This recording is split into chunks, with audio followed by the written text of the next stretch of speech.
लोग परेशान हैं कि भाई कहाँ से कमाएंगे, किस तरह अपने बच्चों को पढ़ाएंगे, किस तरह ये बिल अदा करेंगे। अगर एक महीने कुछ चीज़ बेचकर आदमी बिल अदा भी कर दे तो अगले महीने क्या होगा। हमारा मुतालबा ये है कि बिजली की कीमतों में कमी की जाए।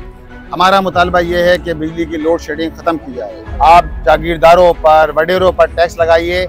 आप जो बड़ी बड़ी लैंड लोग रखते हैं उन पर टैक्स लगाना चाहिए आपको। अस्सलाम वालेकुम, मैं हूं आपका होस्ट विसाम जई। मैं अभी इस वक्त मौजूद हूं गवर्नर हाउस के मकाम पर।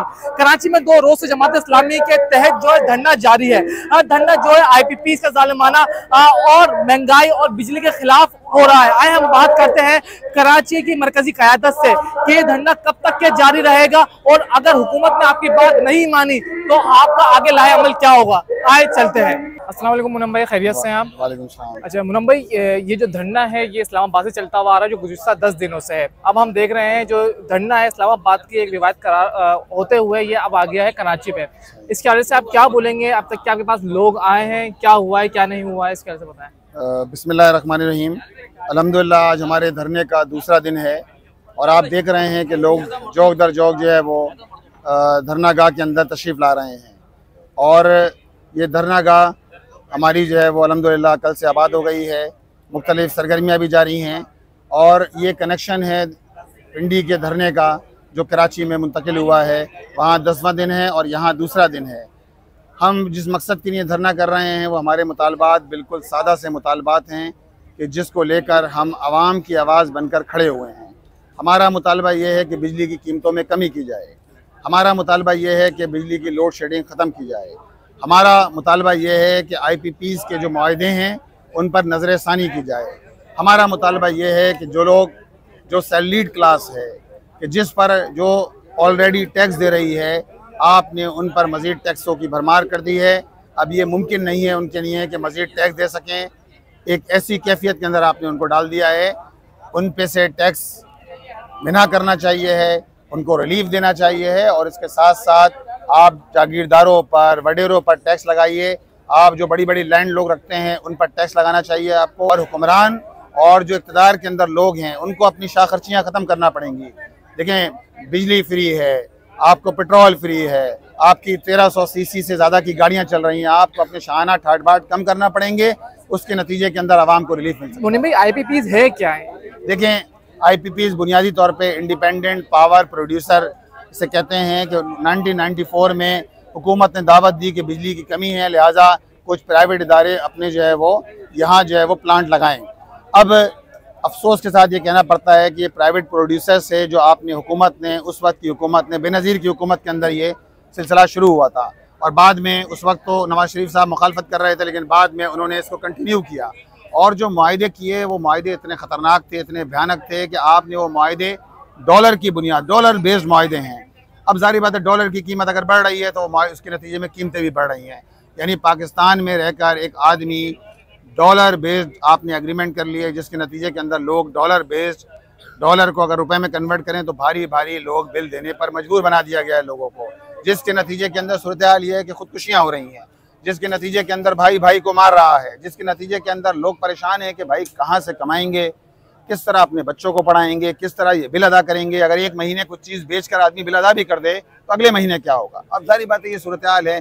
और उसमें भी 50% IPPs वो हैं जो 10% से तक जो है वो जनरेशन कर रहे हैं। उनकी जनरेशन 10% से ज़्यादा नहीं है। 4 प्लांट तो ऐसे हैं कि जिन्होंने जनरेशन नहीं की और उसके बावजूद उनको अरबों रुपए अदा किए गए हैं। ये है IPP। मुनीम फारूक सत्तार बोल रहे हैं कि हमारे पास जो दूसरा ऑप्शन मौजूद है कि हम आराम से असेंबली में बैठ के बात कर सकते हैं। जमात इस्लामी जो रोडों पर धरना कर रही है वो लोगों को दिखा रही है, लोगों को अपनी तरफ अट्रैक्ट करना चाह रही है, तो उसके हवाले से आप क्या बात बोलेंगे? देखिए भाई, फारूक सत्तार साहब तो उनका मामला तो ये है कि बेगानी की शादी में अब्दुल्ला दीवाना। अरे भैया, आपका काम ये था कि आप इन बिजली के जो मुआहदे किए गए हैं इसके हवाले से आप अभी तक क्यों नहीं जागे थे? जमात इस्लामी के धरने के बाद क्यों जागे? के इलेक्ट्रिक का ये जुल्म तो तवील अरसे से चल रहा है, आपको परेशानी क्यों नहीं हुई? आप हुकूमत में थे और आपने के इलेक्ट्रिक को औने पौने खंभों के दाम भेज दिया। आप उस वक्त कहाँ थे? आपका गवर्नर है, आप कहाँ, वो क्या कर रहा है? आप वफाकी हुकूमत के अंदर हैं, आप लोगों पे बिजली के बम गिराते हैं, आप महंगाई मुसल्लत करते हैं।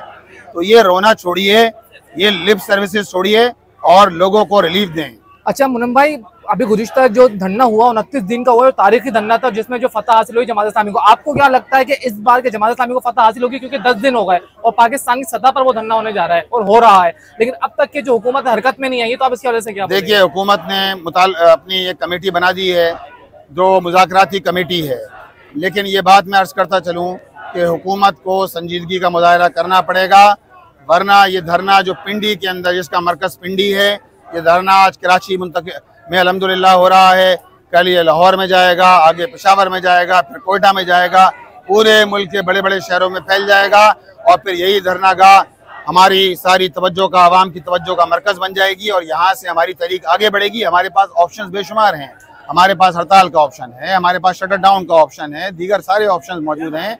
हुक्मरानों को होश के नाखून लेना चाहिए। तो मुनम भाई, हम लोग ये देख रहे हैं कि बहुत से सहाफ़ी हैं, मतलब के जो एंकर भी थे, उन्होंने भी एक अभी गुज़िश्ता रोज़ में सोशल मीडिया पर एक पैगाम आया कि जमात इस्लामी के धरने का कोई फ़ायदा ही नहीं है, क्योंकि जमात इस्लामी धरना देगी, कुछ भी नहीं होगा, फिर उठ जाएगी। आपको क्या लगता है इसके हवाले से? जमात इस्लामी ने 29 दिन धरना दिया। आप मुझे बताइए कि 29 दिन धरने के नतीजे में जमात इस्लामी ने क्या किया? बल्दियाती इंतखाबात करवाए, हम इन जालिमों के पीछे पीछे रहे, एक मरतबा मुलतवी हुए, दूसरी मरतबा हमने तहरीक चलाई, तीसरी मरतबा तहरीक चलाई, बिलाखिर ये मजबूर हुए कि आवाम को उनका हक दें।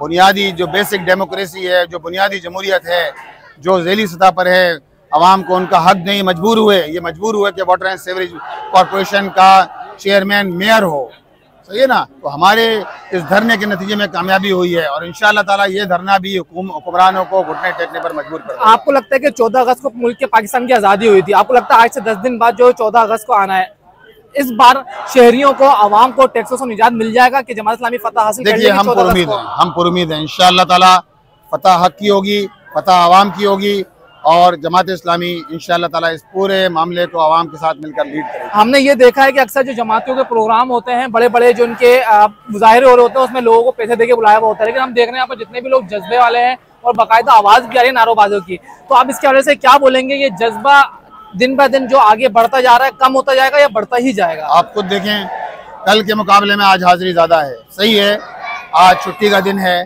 लेकिन हमारे इवेंट्स भी जारी हैं, जज्बा भी माशाल्लाह दीदनी है, लोग पुरअज़म हैं, लोग जज्बे के अंदर हैं और ये इंशाअल्लाह जज्बा दिन ब दिन बढ़ेगा और इंशाअल्लाह यही जज्बा, यही अज़म, यही उमंग आवाम की उमंग इंशाअल्लाह हुक्मरानों को मजबूर। गवर्नर कहते हैं कि आप जमात इस्लामी धरना लेके आए, हम लोग खुद साथ बैठ के करेंगे और हम उसको IT कोर्स भी करवाएंगे, हम पकौड़े भी खिलाएंगे। तो जबकि आपका कल का कहना था, आपने एक प्रेस कॉन्फ्रेंस में कहा था कि जो गवर्नर होता है वो खुद हिस्सा होता है, तो उसके वजह से आप क्या बोलेंगे? देखिए, हम अगर गवर्नर हाउस से बैठे हैं तो इसलिए बैठे हैं कि गवर्नर जिम्मेदार हैं, वफाकी हुकूमत जिम्मेदार है, गवर्नर जिम्मेदार हैं कि वो आवाम के मसाइल हल करें। बाकी जो इज़ारे ख्याल कर रहे हैं वो उस पर कोई कमेंट्स नहीं किए जाएं तो बेहतर है।